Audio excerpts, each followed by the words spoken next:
বিসমিল্লাহির রহমানির রহিম। সুপ্রিয় খামারি বন্ধুগণ, আজকের আমরা দেখাবো কিভাবে মুরগির শেড থেকে মুরগি গাড়িতে তোলার জন্য স্ট্রাকচার অথবা মানে ঝুড়ির মতো কাঠ দিয়ে কীভাবে বানানো হয় সেটা আপনাদের মাঝে আজকে আমি তুলে ধরবো। দেখতে পাচ্ছেন অবশ্য ছোট হ্যান্ড স বা করাত যা বলি আমরা, এগুলো দিয়ে কিছু কাঠ নিয়ে স্ট্রাকচারের মতো তৈরি করবে, যেখানে প্রায় 20 থেকে 25টা মুরগি ধরায় দুইজন লোককে অনায়াসে নিয়ে যেতে পারবে। তাতে তেমন একটা সমস্যা হবে না।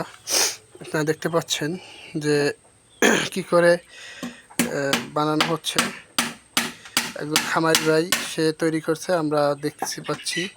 প্রতিদিন আমাদের এই চ্যানেলে নিত্য নতুন ভিডিও আপলোড দিয়ে যাচ্ছি। আপনারা সবাই পাশে থাকবেন এবং সাবস্ক্রাইব করবেন।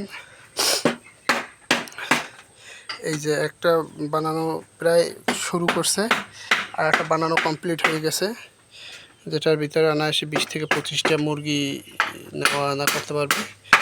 এইখান থেকে সুন্দর একটি হাতল ব্যবহার করছে, যেখান থেকে দুইজন দুই দিক দিয়ে, এখানে একজন হাত দিয়ে ধরবে, এখানে একজন হাত দিয়ে ধরতে পারবে দুইজনে। এটার ভিতরে 20 থেকে 25টা মুরগি নেওয়া সম্ভব, যেটা অন্যান্য মুরগি কমফোর্টেবল ফিল করবে, যাতে সুন্দরভাবে চলাচল করতে পারে। সম্মানিত খামারি ভাইরা, নিচে আমরা প্লাস্টিকের নেট ব্যবহার করছি যাতে ওজন কম হয়।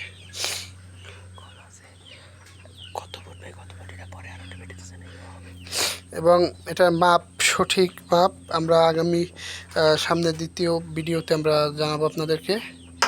ভালো থাকবেন, সুস্থ থাকবেন। খুদা হাফেজ।